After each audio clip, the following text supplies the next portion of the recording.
ക്രിസ്തുവിലുള്ള പ്രിയപ്പെട്ട സഹോദരി സഹോദരന്മാരെ, കത്തോലിക്ക സഭ ഓഗസ്റ്റ് 12 വിശുദ്ധ പോർക്കാരിയോസിൻ്റെയും കൂട്ടരിൻ്റെയും തിരുനാൾ ആഘോഷിക്കുന്നു.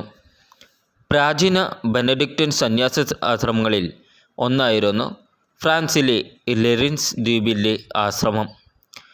പോർക്കാരിയോസ് അതിൻ്റെ അധീപനായിരുന്നപ്പോൾ ഈ ആശ്രമത്തിൽ 500 അംഗങ്ങളുണ്ടായിരുന്നു.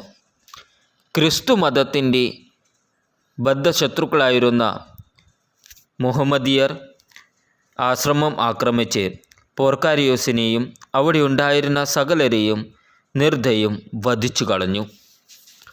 ലേഖനം യാക്കോബ് ശ്ലീഹ. വിശുദ്ധ യാക്കോബ് എഴുതിയ ലേഖനം 3-ാം അധ്യായം 13 മുതൽ 18 വരെയുള്ള വാക്യങ്ങൾ. നിങ്ങളിൽ ജ്ഞാനിയും വിവേകിയുമായവൻ ആരാണ്?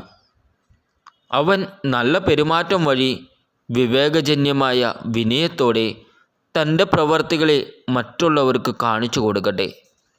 എന്നാൽ നിങ്ങൾക്ക് കടുത്ത അസൂയയും ഹൃദയത്തിൽ സ്വാർത്ഥമോഹവും ഉണ്ടാകുമ്പോൾ ആത്മപ്രശംസ ചെയ്യുകയോ സത്യത്തിനു വിരുദ്ധമായി വ്യാജം പറയുകയോ അരുത്.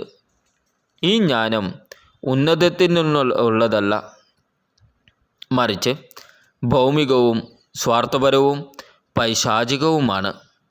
അവിടെ അസൂയയും സ്വാർത്ഥമോഹവും ഉണ്ടോ? അവിടെ ക്രമക്കേടും എല്ലാ ദുഷ്ടകർമ്മങ്ങളുമുണ്ട്. എന്നാൽ ഉന്നതത്തിൽ നിന്നുള്ള ജ്ഞാനം ഒന്നാമത് ശുദ്ധവും പിന്നെ സമാധാനപൂർണവും വിനീതവും വിധേയത്വമുള്ളതും കാരുണ്യവും സത്ഫലങ്ങളും നിറഞ്ഞതുമാണ്. അത് അനിശ്ചിതത്വമോ ആത്മാർത്ഥതയില്ലാത്തതോ അല്ല. സമാധാന സ്രഷ്ടാക്കൾ നീതിയുടെ ഫലം സമാധാനത്തിൽ വിതയ്ക്കുന്നു. നമ്മുടെ കർത്താവായ ഈശോ മിശിഹായ്ക്ക് സ്തുതി. ഇന്നത്തെ ദൈവവചനം വിശുദ്ധ ലൂക്കാ എഴുതിയ സുവിശേഷം 4-ാം അധ്യായം 25 മുതൽ 30 വരെയുള്ള വാക്യങ്ങൾ. സത്യമായി ഞാൻ നിങ്ങളോട് പറയുന്നു, ഏലിയ പ്രവാചകൻ്റെ കാലത്ത് ഇസ്രായേലിൽ അനേകം വിധവകൾ ഉണ്ടായിരുന്നു.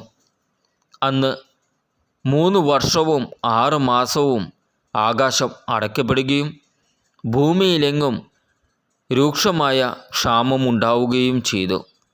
എന്നാൽ സീദോനിൽ സെരപ്തായിലെ ഒരു വിധവയുടെ അടുക്കലേക്കല്ലാതെ മറ്റാരുടെ അടുക്കലേക്കും ഏലിയ അയക്കപ്പെട്ടില്ല. എലീശ പ്രവാചകൻ്റെ കാലത്ത് ഇസ്രായേലിൽ അനേകം കുഷ്ഠരോഗികളുണ്ടായിരുന്നു. എന്നാൽ അവരിൽ സിറിയക്കാരനായ നാമാൻ അല്ലാതെ മറ്റാരും സുഖമാക്കപ്പെട്ടിട്ടില്ല. ഇതു കേട്ടപ്പോൾ സിനഗോഗിലുണ്ടായിരുന്ന എല്ലാവരും കോപാകുലരായി. അവർ അവനെ പട്ടണത്തിൽ നിന്ന് പുറത്താക്കുകയും തങ്ങളുടെ പട്ടണം സ്ഥിതി ചെയ്യുന്ന മലയുടെ ശൃംഗത്തിൽ നിന്ന് താഴേക്ക് തള്ളിയിടാനായി കൊണ്ടുപോവുകയും ചെയ്തു. എന്നാൽ അവൻ അവരുടെ ഇടയിലൂടെ നടന്ന് അവിടം വിട്ടുപോയി. നമ്മുടെ കർത്താവായ ഈശോ മിശിഹായ്ക്ക് സ്തുതി.